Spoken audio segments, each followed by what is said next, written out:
In the last video, I asked you to define these things at the end. So, what were the stratum? Oh yeah, the stratum are the different layers of epidermis. And for the test, you'll have to know what they do, or what's in them, and the order from deep to superficial. So, let's review that. My wonderful drawing of the skin. And this is the dermis right here. This we'll talk about in a future lesson. This is the epidermis. It is made up of stratified squamosal epithelial. That means at the apex, we have these shingle-like flat cells. Now, we also mentioned the hypodermis, that's subcutaneous fat. That would be found down here. Now, there are several layers of epidermis.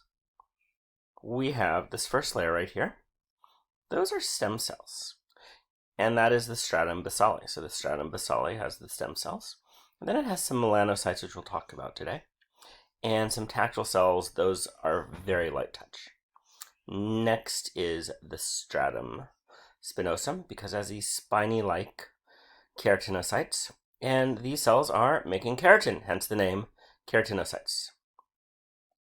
Then we have the stratum granulosum. We have granular-looking cytoplasm, which is why it gets its name. And we have making a glycolipid.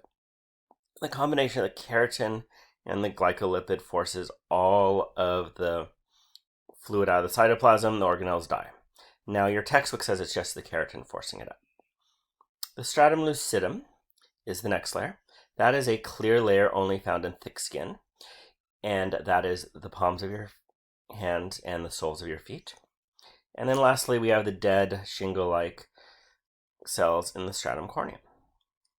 Here is another picture. I don't have the corneum on this one yet. There's the corneum. We have the shingle-like cells on the corneum. Up here, the clear stratum lucidum. The waterproofing stratum granulosum. The keratin-making stratum spinosum. And then we have the stratum basale with our stem cells. And again, here's the dermis. Oh, look, a blank slate to fill things in. And the hypodermis. One more view of that. Basale, we have our stratum spinosum, our stratum granulosum, lucidum, and our stratum corneum. No, I didn't do the video 3 times at all. Stratum basale, that is our stem cells making new layered skin cells. Stratum corneum, the dead shingle-like cells falling off on top. Dead, hard, flat cells at apex. The stratum granulosum layer making glycolipid, and it waterproofs. Stratum lucidum, where's that found? It's the pruny layer. Lastly, the stratum spinosum making keratinocytes. It's making keratin. So now I have questions for you. Why do people have different skin colors? Why do people turn white with shock? What's the benefit from having a darker skin? What about a lighter skin? Where's a darker skin beneficial? Or is a lighter skin beneficial? And, what you can't see on the bottom, what disease did Michael Jackson have? Or claims to have? Answer these in the next section. So, you'll be able to identify the special cells of the stratum basale. You'll be able to identify 3 skin pigments and match the abnormalities. I think the Michael Jackson disease, vitiligo, got to cut out. So, again, we have cells in the epidermis. These will be on your test. The keratinocytes, they make keratin. They're found mostly in the stratum spinosum. I guess technically they're still keratinocytes in the stratum granulosum as well. And they make an insoluble protein, keratin. That is strong. It prevents the skin from dissolving in an aqueous environment, but it kills the cell. The tactile cells. That's a tactile cell right there. It's spread out, its little appendages. It's sensitive to a super light touch. Melanocytes produce melanin. And you have these white blood cells called dendritic cells. I care, it is a white blood cell. It's protecting your body.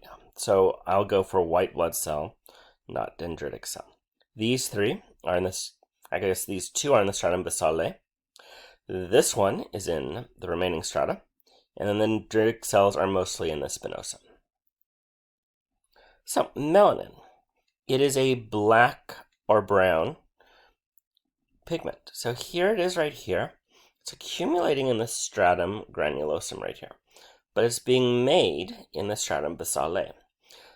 So this is the pigment accumulating here, and it absorbs UV radiation. It prevents breakdown of cells, and it basically protects. So one of our case studies is going to be about skin cancer. So the pigment of melanin helps protect our cells. And it depends on genetics and exposure to sunlight. So people that live closer to the equator generally have a darker skin because, one, they're being exposed to more sunlight, and two, genetically, their ancestors had a darker skin because they were getting bombarded by all this UV radiation. If you go up to Sweden or Norway, very light skin, you have nights that last for days up there. So the sun does not the sun does not rise in the middle of the winter. So they're going to have a lighter skin because they get less UV radiation, and they need it for vitamin D production. Now, important thing, everyone has same number of melanocytes. Genetics determines how much you make them. So, there's two more pigments. There's keratin. Do not confuse this with the keratin being made in the stratum spinosum. So I like saying carotene. It's a yellow-orange pigment. It's a precursor of vitamin A. So it's going to be turned into vitamin A. It's found in the hypodermis. Your fat stores fat-soluble vitamins, and this is a fat-soluble vitamin. It's also apparently found in the stratum corneum, and I haven't figured that out. And all I get in the books is it is found in the stratum corneum. Now, the other trick, hemoglobin. You have capillaries and you have small arteries in your arms and legs and skin in general. So if blood flows stop, your skin will turn white. So it's a reddish pigment, and it's going to make your skin a little reddish tint. Now, if the pigments aren't present, your skin becomes translucent, so this pink is evident. Think true albinism. And I'm sorry, this slide is so boring, I probably should put pictures in it. So, we're going to talk about some disorders. I will ask you one of these. Now, cyanosis, that is a bluish color. It means there's an oxygen deficiency.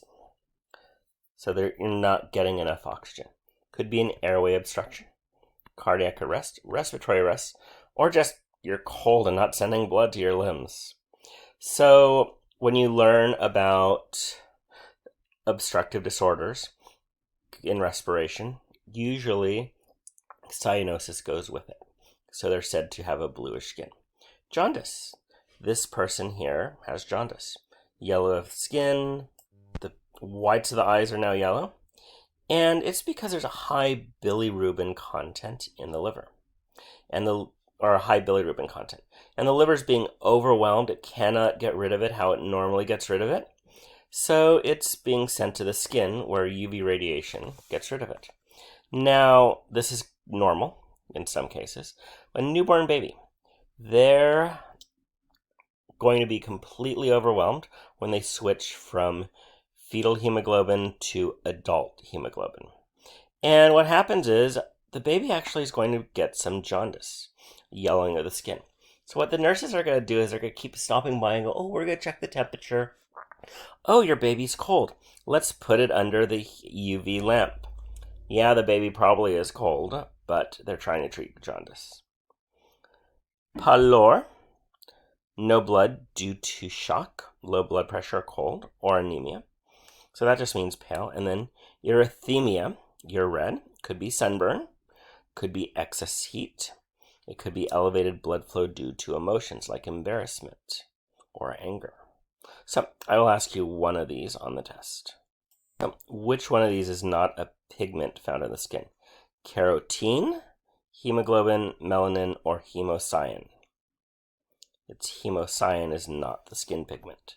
Now, sometimes on paper tests I'm mean and I put keratin right next to carotene, so make sure you don't confuse the two. Jane, she has very white skin with freckles. Jeremiah has very dark skin. Which statement is false? So we didn't talk about freckles. It got cut when our semester went to 16 weeks. But freckles are clumping. So Jane's melanocytes are clumped, and yes, that's true. Jeremiah has more melanocytes. Jane's melanocytes produce less melanin. Melanocytes in general will try to produce more melanin when exposed to the sun. Well, this is 100% true. This is true. And that leads us to these two. So Jane has paler skin. She's making less, so true. This one, he does not have more. He just makes more melanin. So, what structures are we missing? Hair, sweat glands. We are missing what else? Nerves, blood vessels. All that must be found in the dermis, which will be our next video. Thank you.